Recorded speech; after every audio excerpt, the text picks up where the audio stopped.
Hey everybody, welcome back for another deep dive. Today we're really in for a treat, diving into the world of an entrepreneur who is really making waves. You ready for this? Absolutely, lay it on me. So we've got Bakari, based out of Chicago, and get this, he's the brains behind not just one, but two, count 'em, two businesses. And both are all about empowering the Black community. Pretty impressive, right? Two businesses. Wow. Okay, color me intrigued. What are we talking about here? All right, so first up, there's canyoufitme.com, and it's this really cool data app, right? And it's totally changing the game in the Black beauty industry. Interesting, a data app for beauty products. That's Yeah. clever. Okay, I'm listening. What's the second one? All right, so buckle up because the second one is called Baba Backpacks, and it's a designer brand just for dads. Yeah. And hold on to your hats because they're about to launch in Macy's. Whoa, hold on. Okay, back up for a sec. Baba backpacks. Designers out for dads. And they're going to be in Macy's. That's a pretty big deal. This Bakari guy sounds like he's got a lot going on. He does. And that's not even the half of it. You see, what really stands out about Bakari is his drive to really make a difference. He said his big goal is to lift up the Black beauty industry and build wealth together. I love that. It's one thing to be an entrepreneur, but to be so mission-driven, that's something else. And you said two businesses already. What's his background? How did he get into all of this? Okay, so get this. He's got this super interesting background. I mean, we're talking a Tuskegee alum, then a master's from Capella University. He knows his stuff. Wow. Okay. So the education is definitely there. Tuskegee especially. It's a powerful legacy right there.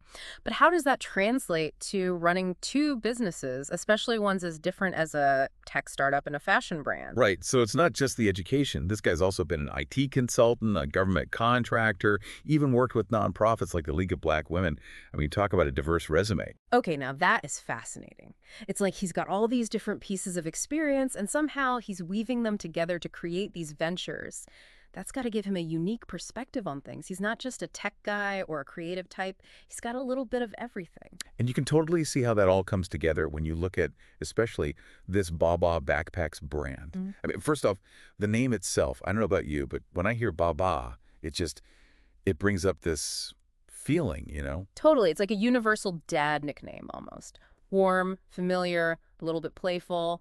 Smart branding right there. Exactly. It's catchy, right? You don't forget it. And then they've got this tagline ready for it. The ultimate tribute to fatherhood. Man, it really gets you thinking. It does. I mean, it's more than just, hey, buy our bag. They're making a statement. It's tapping into something deeper, celebrating dads and everything they represent. That resonates, especially with Father's Day coming up, right? You know it. And they really double down on that whole vibe and all their marketing stuff. Like, I was watching one of their videos on YouTube, and they kept using these phrases, more than a bag, symbol of resilience. Yeah. They even called it a representation of the enduring spirit of fatherhood. That's really interesting. They're not just selling a product, they're selling an idea. This sense of, I don't know, a legacy being passed down.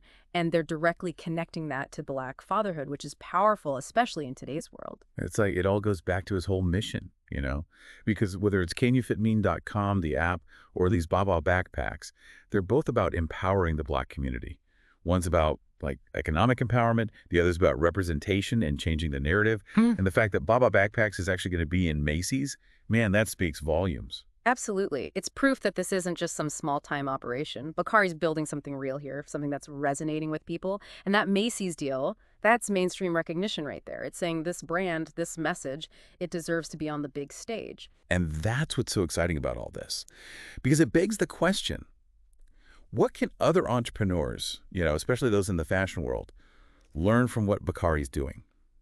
Because he's found this amazing way to combine business success with like real social impact. That's the dream, isn't it? To not just be successful, but to also make a difference. It's something for all of us to think about. Exactly.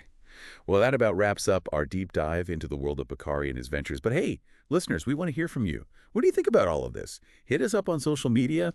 Let's keep this conversation going. Until next time, keep exploring.